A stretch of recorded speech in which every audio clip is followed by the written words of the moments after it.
Women should remain silent in the churches.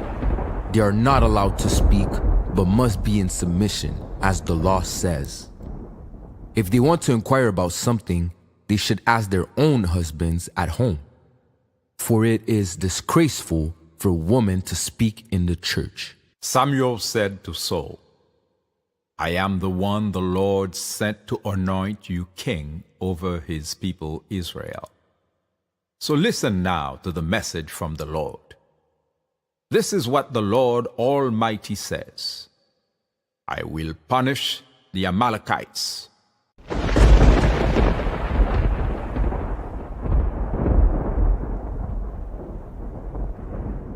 Jésus, par ton sang précieux, enlève mon iniquité.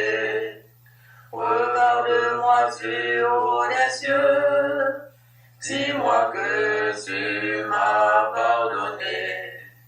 J'ai longtemps erré cœur rebelle, mais j'entends ta voix qui m'appelle. Au pied de ta croix maintenant, tout confus, brisé, je me rends.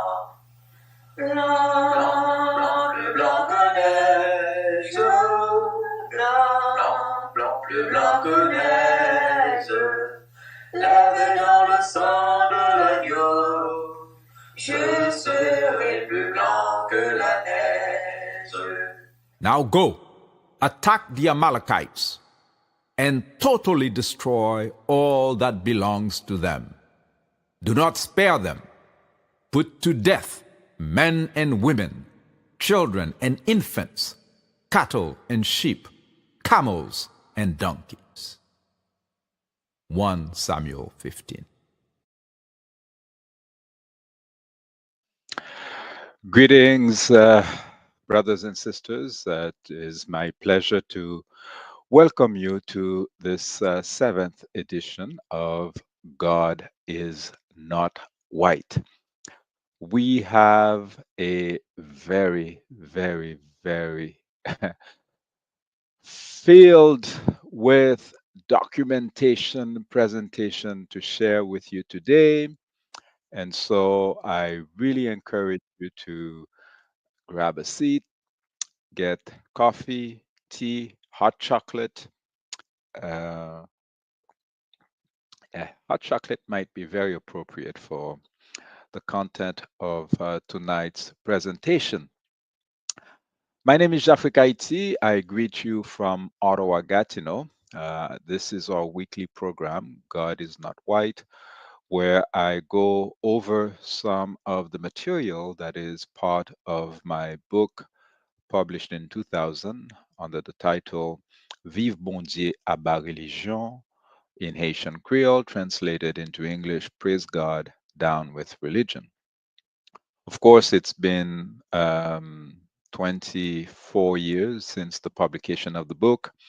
There's been quite a lot of scholarship since then, and a lot of world events that would inform our discussions every week. And I hope that you've enjoyed and have found the previous presentations to be useful. So I will go over a set of slides as we usually do, and then bring some conclusions to our discussion and share with you a few references. And so, as I mentioned, this is our seventh episode, and it's a continuation of last week's, where we took a closer look at Paul, this character in the Bible that is quite instrumental for what is happening in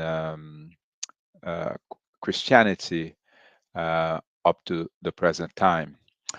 I apologize for our colleagues who are following the program on LinkedIn. I've been given a note here that there are some problems on LinkedIn. If that is the case, go to YouTube, and it's or Facebook, uh, and I believe you can also watch it on X, on Jafrikayiti, and you will not miss anything for the time being. Okay, so tonight's presentation, God is Not White, episode 7, Was Paul a Roman spy? And indeed, last week we saw why our conclusion is that Paul was Christian, but not Jesus.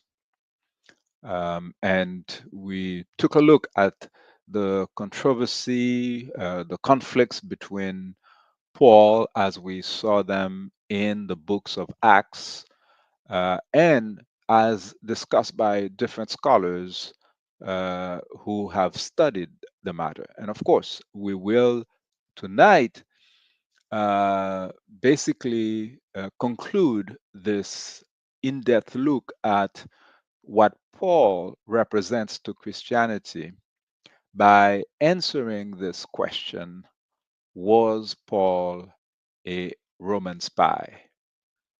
We will go over many of the passages that we find in the book of Acts because there's much of it that's actually in there. But as we've discussed earlier, what sometimes I find fascinating is how I grew up in a Christian church, but throughout the time that we were doing Bible studies and all of these things, the political context within which this was happening was seldom discussed.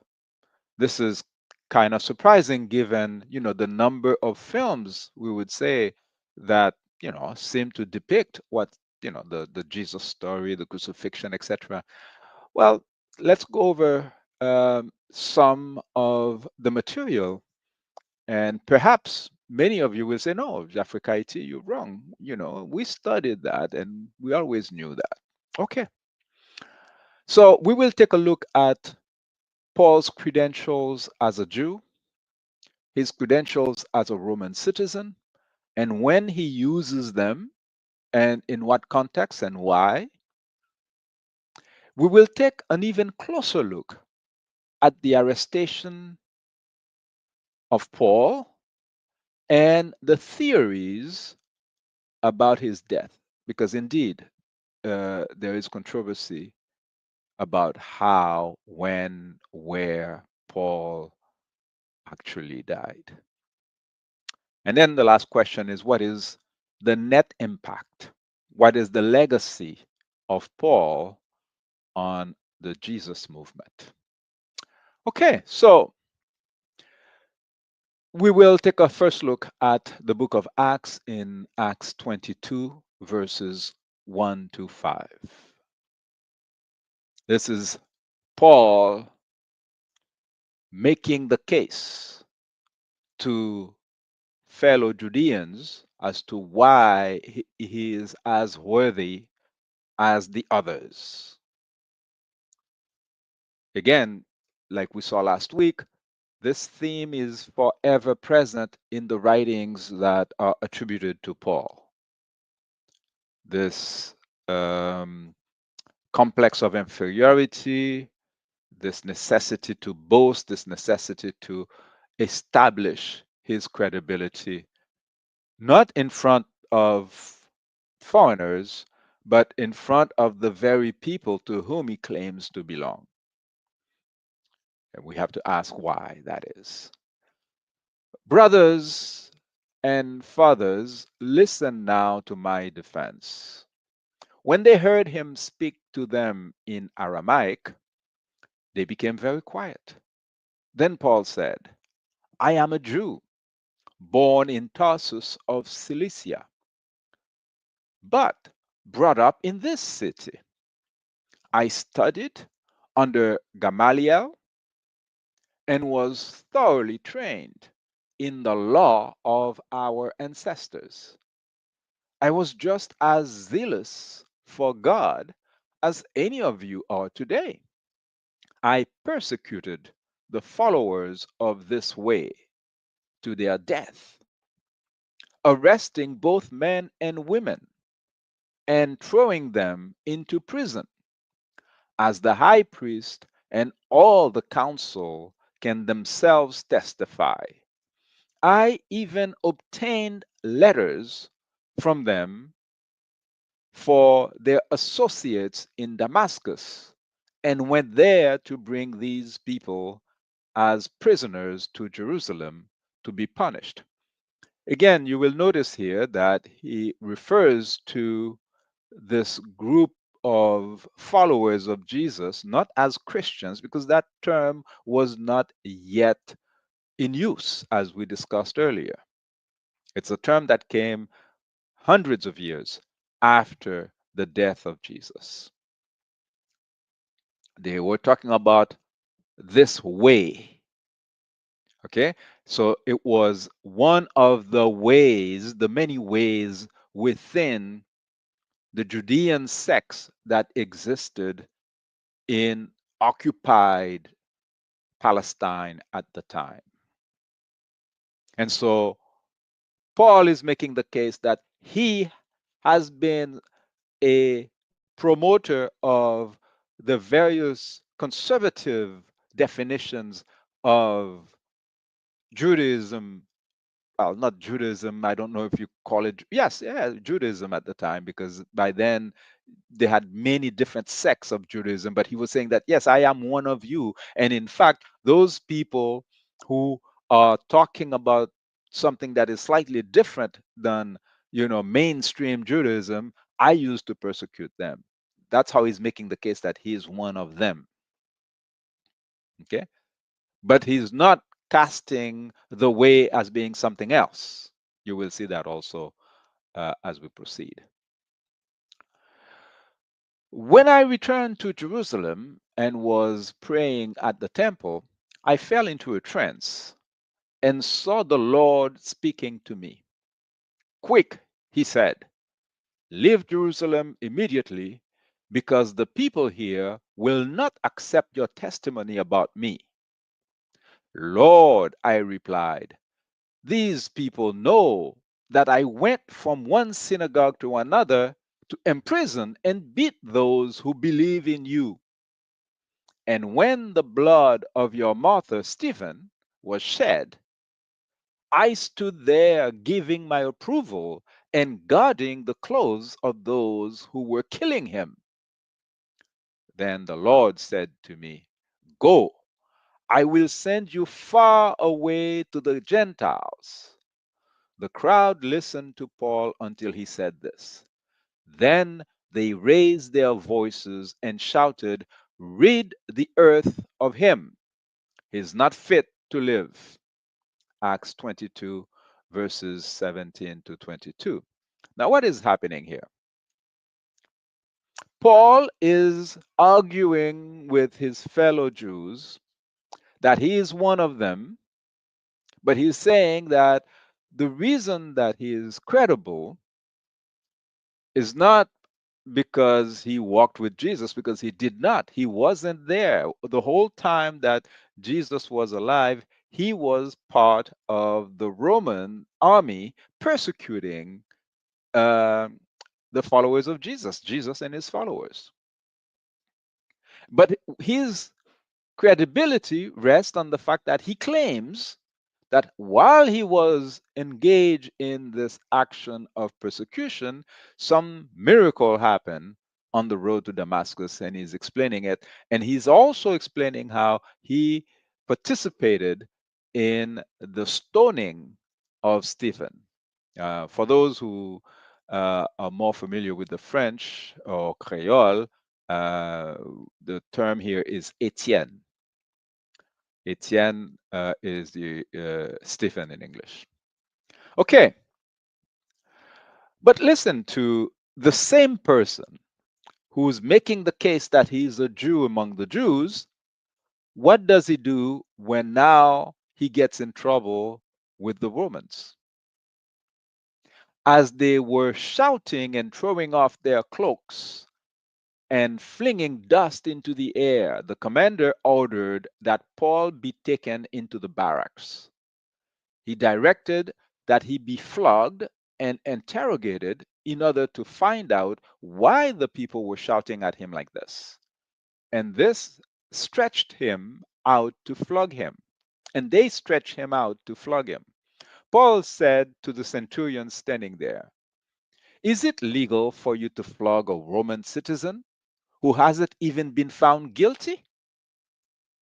When the centurion heard this, he went to the commander and reported it.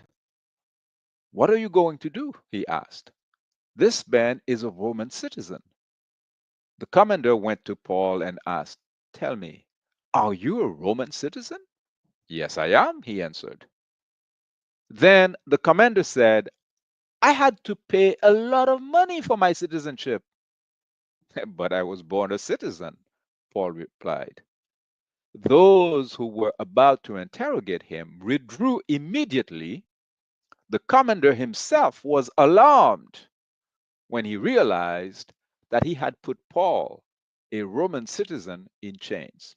Now, I find this passage quite fascinating. Would this suggest that then they never put Roman citizens in chains? I don't know. Anyways, again, this is in the Bible. Okay. What's important though to note here is with the same speed that Paul defends his Jewish identity, when in trouble with the Romans, he also defends his Roman citizen identity. Let's go back again to uh, his efforts to defend himself as a Jew, because now the Romans, trying to figure out what to do with this man, decided to send him to make his case in front of the Jewish leadership, religious leadership. So now what we need to understand is the political context. Occupied Palestine, when the Roman Empire took over all of northern Africa and parts of, large parts of Europe. Okay, so we're not talking about the city of Rome here. We're talking about the Roman Empire. Okay, and so in order to control those territories that the Roman Empire took over, they established puppet leaders. Puppet leaders at the political level, like Herodotus or Herod, and puppet leaders at the religious, the high priest. So there are rules as to who should become the king of the Jews at the political level. You should be a descendant of David, and as a high priest, you need to be a descendant of Levi. And we saw how they give genealogies of Jesus to make sure that he meets both criteria, so that he could be the political leader and the religious leader of the Jews. Okay, and they argue that the folks who write the Bible argue that both from his mother's side and from Joseph's side. I don't know why, since they argued that Joseph has nothing to do with him. But in any case, so Paul is now in front of the leaders of the Jews, and some very surprising things in this quote. Paul looked straight at the Sanhedrin and said, "My brothers, I have fulfilled my duty to God in all conscience to this day." At this, the high priest Ananias ordered those standing near Paul to strike him on the mouth. Then Paul said to him, "God will strike you, you whitewashed wall. You sit there to judge me according to the law, yet you yourself violate the law by commanding that I be struck." Those who were standing near Paul said, "How dare you insult God's high priest?" Paul replied, "Brothers, I did not realize that he was the high priest. For it is written, 'Do not speak evil about the ruler of your people.'" Then Paul, knowing that some of them were Sadducees and the others Pharisees, called out in the Sanhedrin, "My brothers, I am a Pharisee, descended from Pharisees. I stand on trial because of the people of the resurrection of the hope of the resurrection of the dead." Acts 23, verses 1 to 6. Now, how could Paul, who is a Pharisee, like he says, not realize that Ananias was the high priest? And he is in front of them to be judged. Like the guy is seated on the big chair for crying out loud. And on top of that, Paul has been, you know, a an active persecutor of Jews. So he must have been familiar with the temple and those people. In any case, this is his defense there. And then what happens? It gets even weirder. When he said this, a dispute broke out between the Pharisees and the Sadducees, and the assembly was divided. Well, Paul knew what he was doing, right? The Sadducees say that there is no resurrection and that there are neither angels nor spirits. But the Pharisees believe all these things. This is why he said that. So he knew that by using this strategy, he was going to divide them. There was a great uproar, and some of the teachers of the law who were Pharisees stood up and argued vigorously. "We find nothing wrong with this man," they said. "What if a spirit or an angel has spoken to him?" The dispute became so violent that the commander was afraid Paul would be torn to pieces by them. He ordered the troops to go down and take him away from them by force and bring him to the barracks. Now, what's interesting here is to note how all of these people who were considered Jews, who worship in the same temple, had the high priest that they respected the same, did not all believe in the same things. Okay, so some of them believed that spirits existed and they could speak to folks, and some believe that after you die you could resurrect, and others not. Okay, so again, this idea that sometimes we think that there's just a single set of beliefs that folks had, you know, uh, even from Judaism and then to Christianity.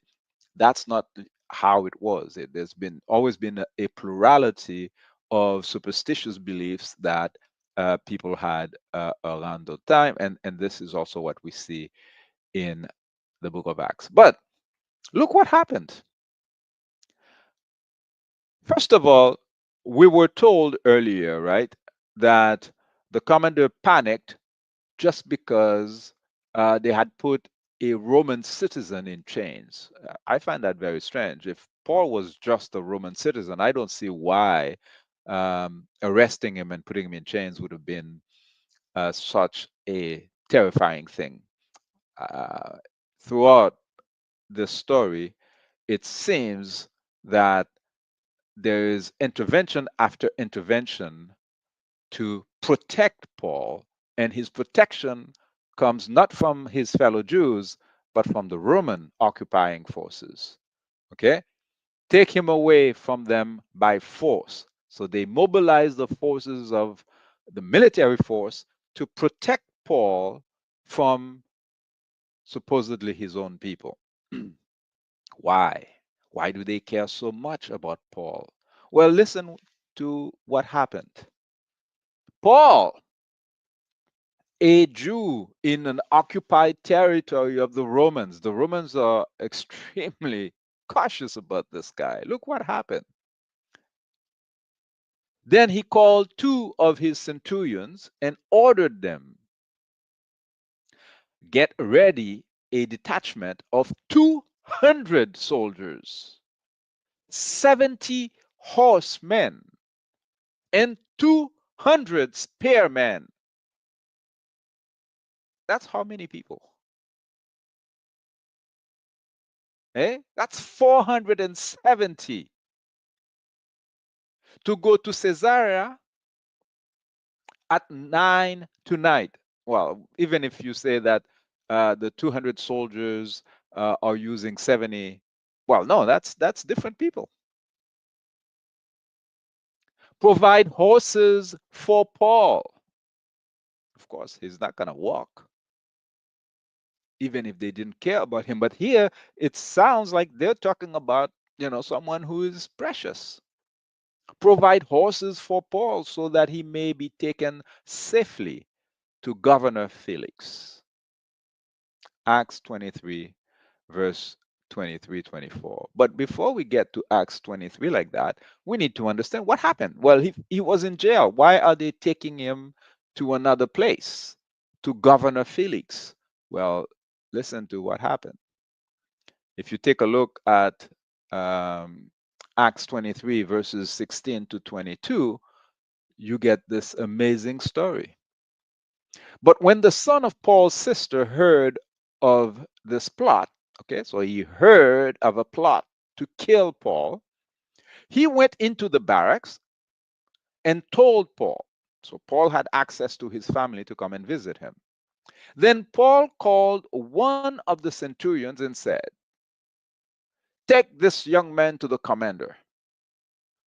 He has something to tell him."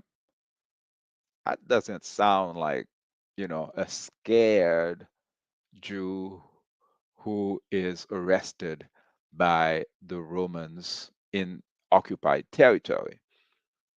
Paul is acting with a lot of confidence. Haitians would say, "Grenamunda." So he took him to the commander. The centurion said, "Paul, the prisoner, sent for me and asked me to bring this young man to you because he has something to tell you." The commander took the young man by the hand, drew him aside, and asked, "What is it you want to tell me?" He said, "Some Jews have agreed to ask you to bring Paul before the Sanhedrin tomorrow on the pretext of wanting more accurate information about him." You remember he was there, so they're asking for him back again. And don't give in to them, because more than 40 of them are waiting in ambush for him. They have taken an oath not to eat or drink until they have killed him. They are ready now, waiting for your consent to their request. The commander dismissed the young man with this warning: "Don't tell anyone that you have reported this to me." Now, why do they care so much about Paul in terms of protecting him from his own people who are angry at him and, you know, to mobilize 200 soldiers, 70 horsemen, and 200 spearmen to take him to Caesarea at night, providing horses for Paul? Why? Well, let's take a look at a map. To take Paul from Jerusalem to Caesarea, it takes a cavalry. Okay, it's not a small distance. So the soldiers carrying out their orders took Paul with them during the night and brought him as far as Antipatris. See, halfway there, almost, basically. Okay, from mainland there inside to Antipatris. The next day, they let the cavalry go on with him. Okay, that's still a whole lot of soldiers with this one prisoner. While they return to the barracks, so the others, a number of them return, and then the cavalry goes on with Paul. When the cavalry arrived in Caesarea, they delivered the letter. Yeah, there's a letter. You can check that out. It's actually well described in the Bible. in the book of Acts, to the governor and handed Paul over to him. The governor read the letter and asked what province he was from. Learning that he was from Cilicia, he said, I will hear your case when your accusers get here. Then he ordered that Paul be kept under guard in Herod's palace. Okay? Why a lowly Jew in an occupied territory is being treated with such deference? He ordered the centurion to keep Paul under guard, but to give him some freedom and permit his friends to take care of his needs. I mean, in many countries of the world, we would be very jealous of Paul today. It's like, yeah, let them harass me and take care of me in this place, man. I'd be in Herod's palace. I am now standing before Caesar's court, where I ought to be tried. I have not done any wrong to the Jews. So you yourself know very well. If, however, I am guilty of doing anything deserving death, I do not refuse to die.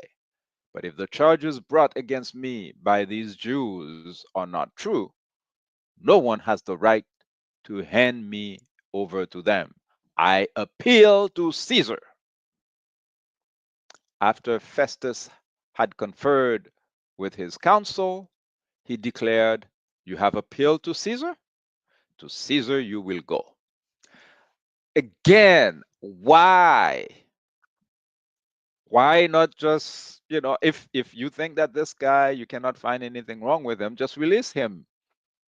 Let the Jews deal with him. It's not your problem. He asked to see Caesar himself, and he gets it.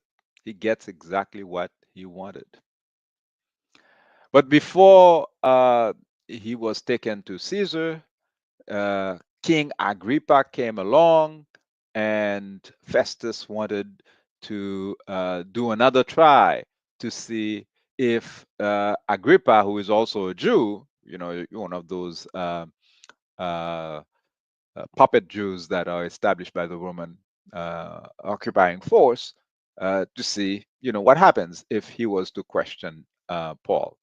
Festus said, King Agrippa and all who are present with us, you see this man? The whole Jewish community has petitioned me about him in Jerusalem and here in Caesarea, shouting that he ought not to live any longer. I found that he had done nothing deserving of death. But because he made his appeal to the emperor, I decided to send him to Rome. But I have nothing definite to write to His Majesty about him, and no kidding. Therefore, I have brought him before all of you, and especially before you, King Agrippa, so that as a result of this investigation, I may have something to write. For I think it is unreasonable to send a prisoner on to Rome without specifying the charges against him. Again, and Paul is eventually taken to Rome, and it's a very, very treacherous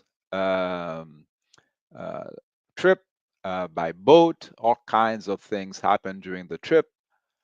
But here is what we read. The soldiers planned to kill the prisoners to prevent any of them from swimming away by escaping. Okay, this is during the trip to Rome, and they had all kinds of problems on, shipwreck on an island. But the centurion wanted to spare Paul's life, mes amis. Like, why? Of all the other people, there were many prisoners there, but the centurion wanted to spare Paul's life and kept them from carrying out their plan. He ordered those who could swim to jump overboard first and get to land. The rest were to get there on planks or on other pieces of the ship. In this way, everyone reached land safely. When we got to Rome, Paul was allowed to live by himself with a soldier to guard him. For 2 whole years, Paul stayed there in his own rented house and welcomed all who came to see him. He proclaimed the kingdom of God and taught about the Lord Jesus Christ with all boldness and without hindrance. Who paid? Where does the salary of Paul come from? He stayed there for 2 whole years in his own rented house. Look what we read in 1 Corinthians 9, verses 14 and 15. And this is Paul speaking. In the same way, the Lord has commanded that those who preach the gospel should receive their living from the gospel. But I have not used any of these rights, and I am not writing this in the hope that you will do such things for me, for I would rather die than allow anyone to deprive me of this boast. So, who paid for the rent? Well, for 2 whole years, Paul stayed in Rome because he asked to see Caesar. Of course, we are told that Paul was a martyr like all the other ones, but in reality, no one knows how Paul died. This is from Britannica. The exact details of St. Paul's death are unknown, but tradition holds that he was beheaded in Rome and thus died as a martyr for his faith.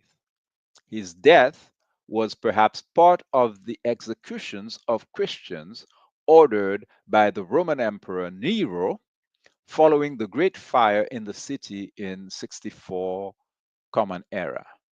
It is known that St. Paul was imprisoned in Rome and wrote several of his epistles or letters during his captivity there. Indeed, there are places where he's saying that he is held captive. But there is no confirmation of when Paul died. Now, is there confirmation that a human being named Paul ever existed? I don't know if you can call it confirmation, but many of the early church historians refer to Paul, and there are books that were not retained by the church leaders to be part of the Bible, including an Acts of Paul that talks also about Paul. Why did they not retain those books? What do these books say? Again, a lot of questions. But what was the net impact of Paul? What's his legacy on the Jesus movement?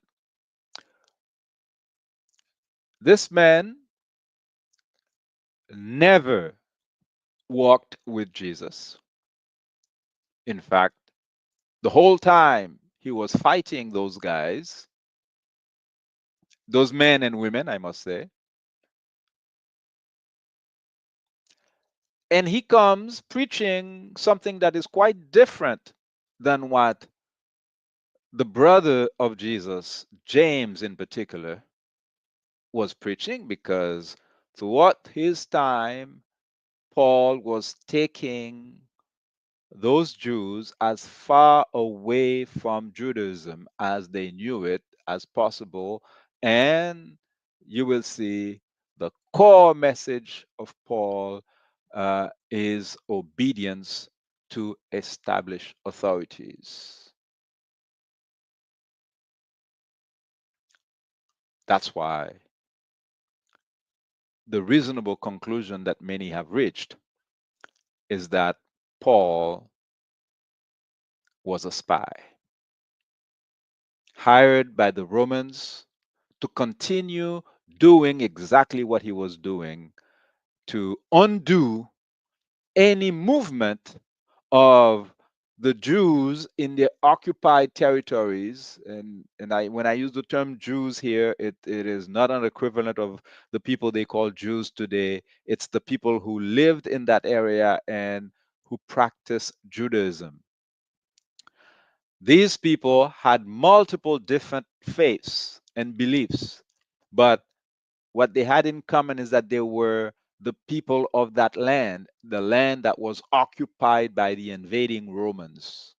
And the Romans didn't want any of them to be, you know, revolutionary, fighting the established authority, especially when they had established de facto leadership that the people naturally would reject. And so, what was Paul teaching after he took over the Jesus movement was in fighting open fights that you see in the book of Acts with the brother of Jesus. Because, of course, James would be the natural leader of the church. It was the guy's brother who was killed. Well, if you read what they kept in the Bible, you'd get a sense that Jesus did not care for his family because he said, "My brothers, my mother, my sisters are those who follow the words of God and not, right?" Who put those things in the Bible after Jesus was killed? Was Jesus there when they were putting words in his mouth?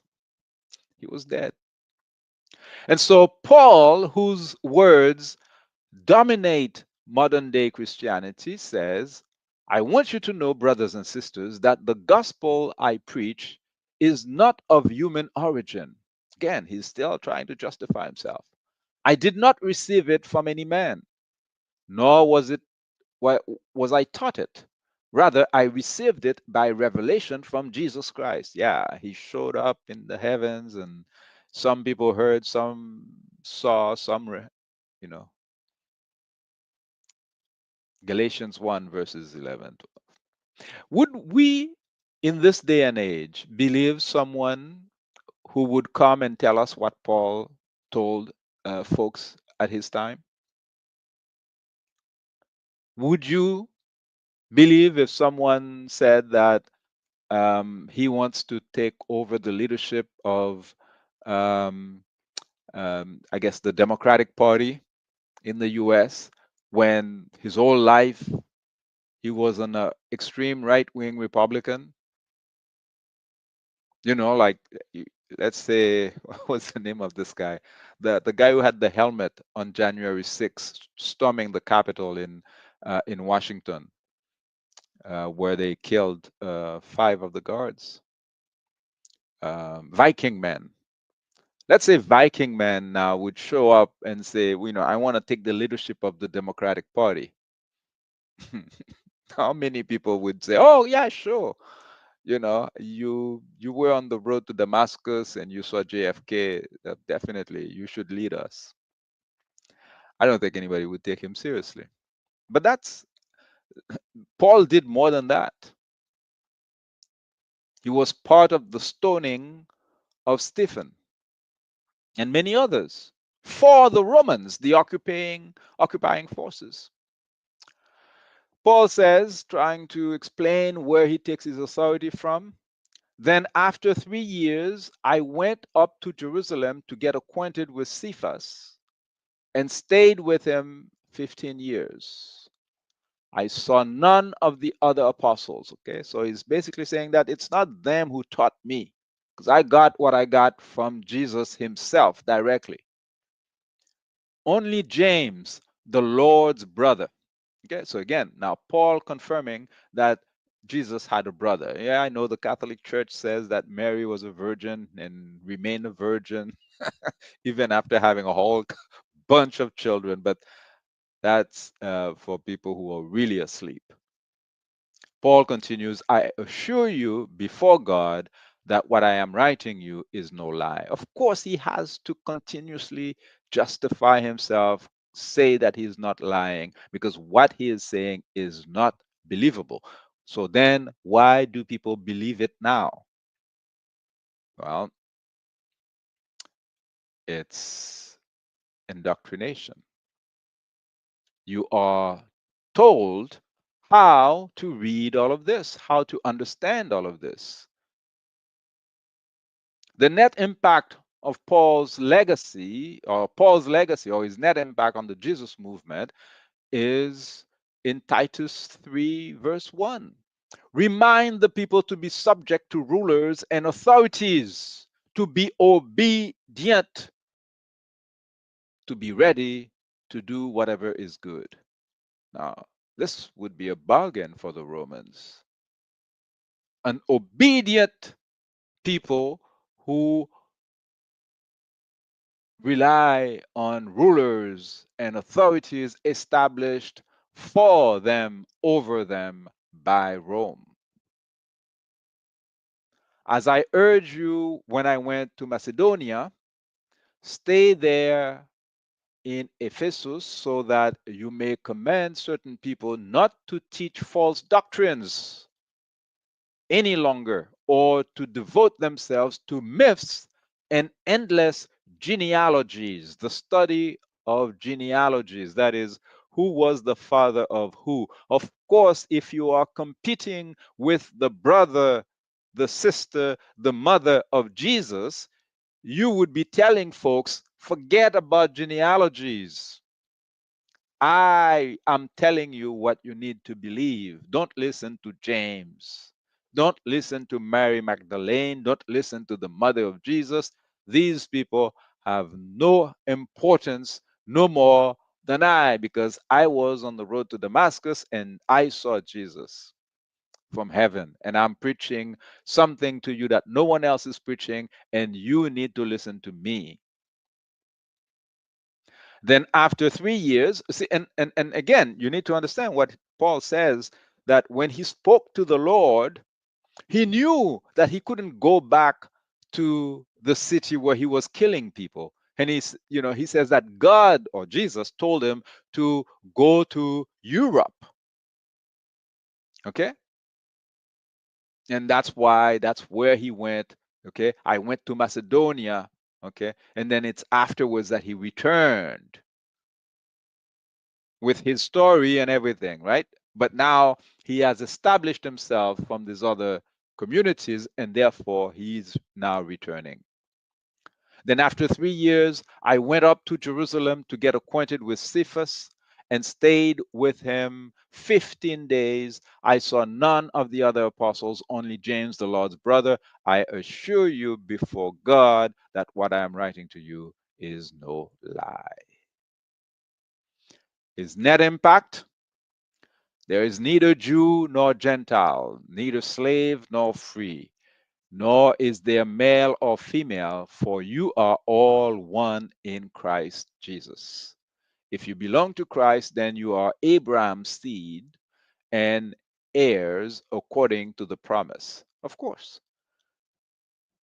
Paul's mission is to take the superstition of the people of Judea, make it palatable to non-Jews, mixing all kinds of things, right? Forget about circumcision. You can see all kinds of things that he's written saying, these people are no better than those who are not circumcised. Don't forget about that. Yeah, you can eat whatever you want, because the Romans want peace. They want everybody to be Roman citizens under the subject of Rome. And so Paul is doing the work for them. And he's promising them, heaven. And that's why Christianity became such a useful tool for other people who are being subjugated. And so Paul took Christianity, well, not Christianity, the Jesus movement, okay, into Europe, and Europe created Christianity.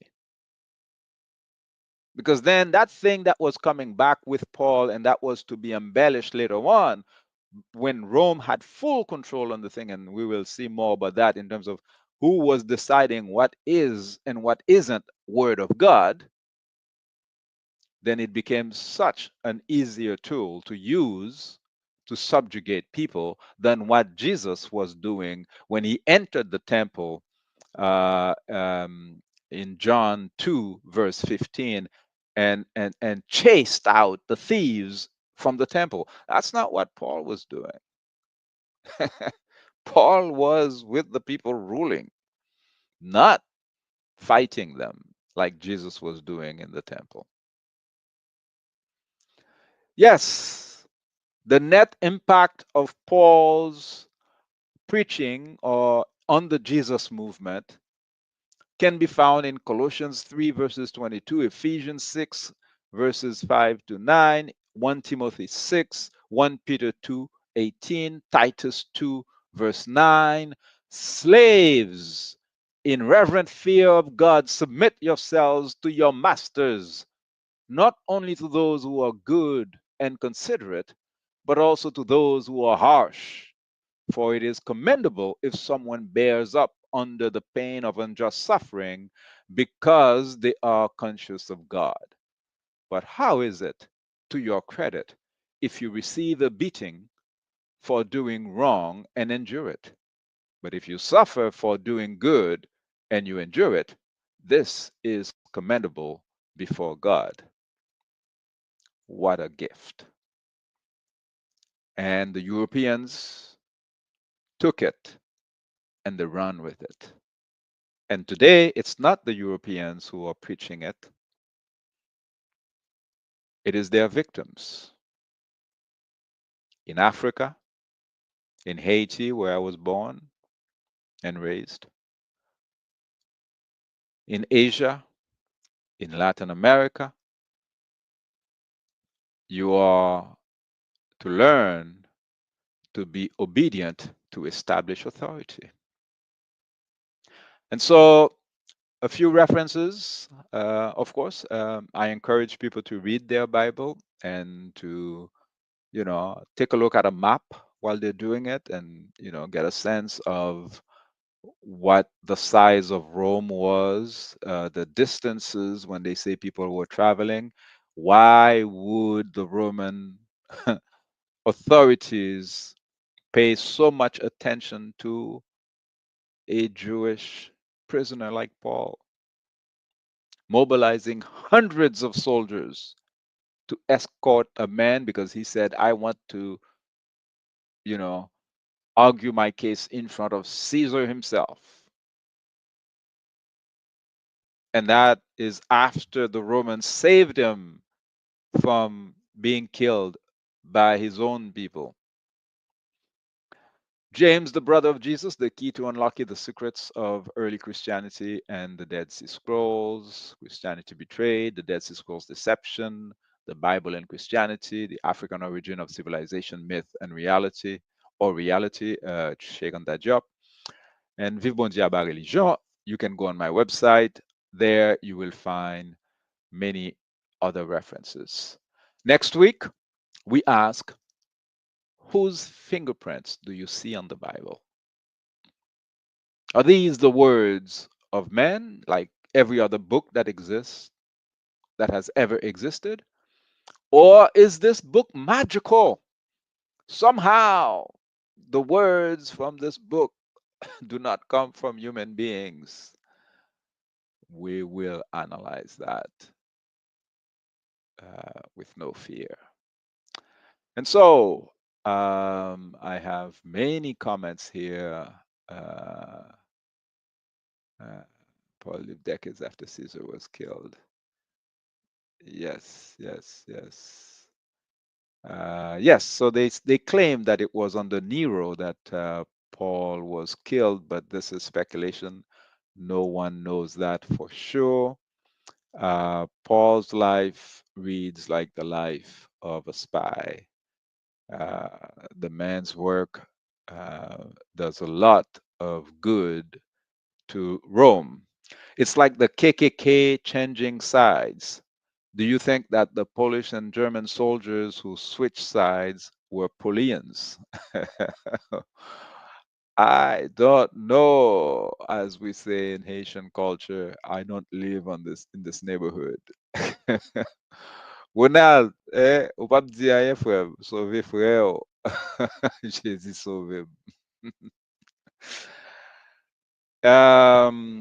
Yes, there is plenty to be learned um, from these things. Okay, no. Marie Nadine Pierre, it's not Julius Caesar, okay? Caesar is a title.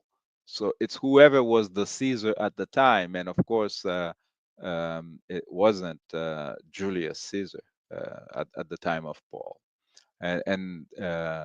So it's whoever the Caesar is in Rome at the time. And I believe they give the name, but I can't remember it right now. So Paul saw all of the intermediaries, and then they simply tell you that he was living in his own place in Caesar, in Rome, but never explain what happened there. It's like the story simply doesn't conclude, and like I said, it's other people who claim their speculation is that Paul died during the fire with Nero. But again, there is a necessity for the folks in Rome who took over the superstitious belief to make of Paul a hero, right? So placing him with those who were killed by Nero gives him status like all the others who were killed, right? But there's no proof that he actually was killed. Okay. And so it's kind of like a contradiction within Christianity that this man who everything that is verifiable is that he persecuted the followers of Jesus. That's verifiable. He admits it, he addresses it in his own writings. But the other things that are being said about him are written years even after that he himself is gone. And that's why, in terms of authorship of the Gospels, you will see that there's the book of Hebrews, which is, you would say, well, okay, it's the letter to the Hebrews, the letter to the Romans, and all of them were written by Paul. But no, the scholars are saying they don't know who wrote the book of Hebrews. And if you take a look at the book itself, how it's written, you will see the difference. It's not the same style, and it's not the same subject. In all of the other letters of Paul, he is basically establishing how people should live their lives and why you should listen to him and not the others. The others don't know what they're saying. He is the one who knows, and he knows because he saw Jesus in a dream, in a vision, while he was going to kill some more of his followers. And that, you should believe him. So, this is all I had to share with you this week, brothers and sisters. I bid you farewell and see you next week for another episode of God is Not White.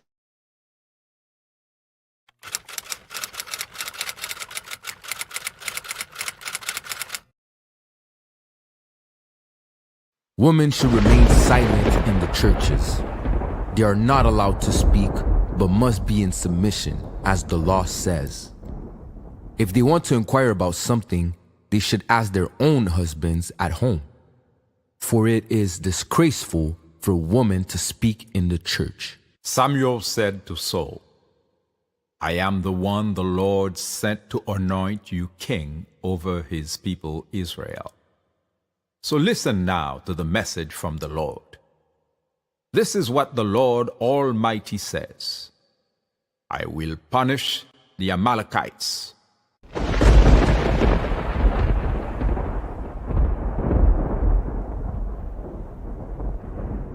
Jésus, par ton sang précieux, enlève mon iniquité.